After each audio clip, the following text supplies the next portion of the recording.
বলছি দাদা, আপনি মানে আগেরকার মানুষ তো, আদিবাসী, কথা বলতে পারতো না।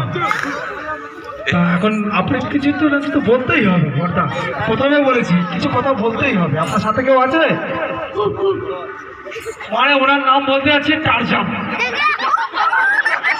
হ্যাঁ বর্দা, খাবো খাবো খাবো, পরে খাচ্ছে, আমি কানে কিছু।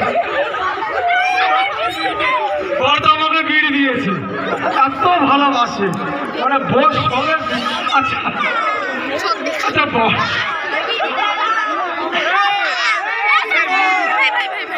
কিছু বলতে হবে আপনাকে।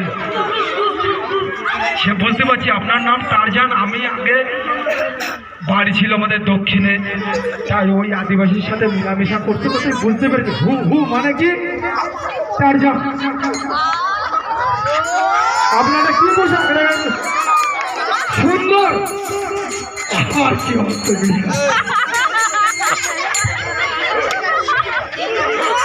আচ্ছা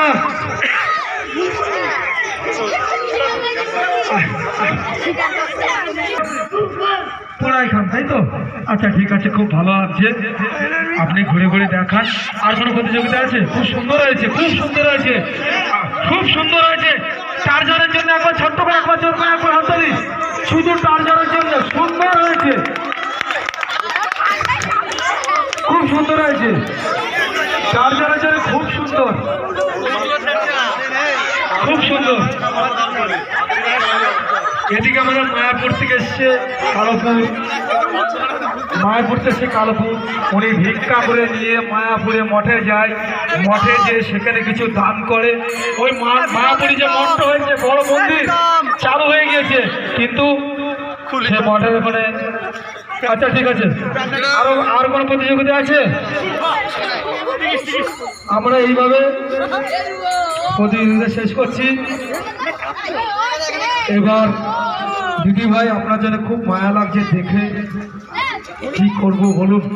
আমাদের বনগা প্রশাসন, পুলিশ স্টেশন। আচ্ছা বড় বিড়ি খাচ্ছি, মাথায় বিড়ি খাচ্ছি, আপনি কিছু বলবেন? কিছু বলবেন? বলো বলো, কিছু না কিন্তু বলতে হবে।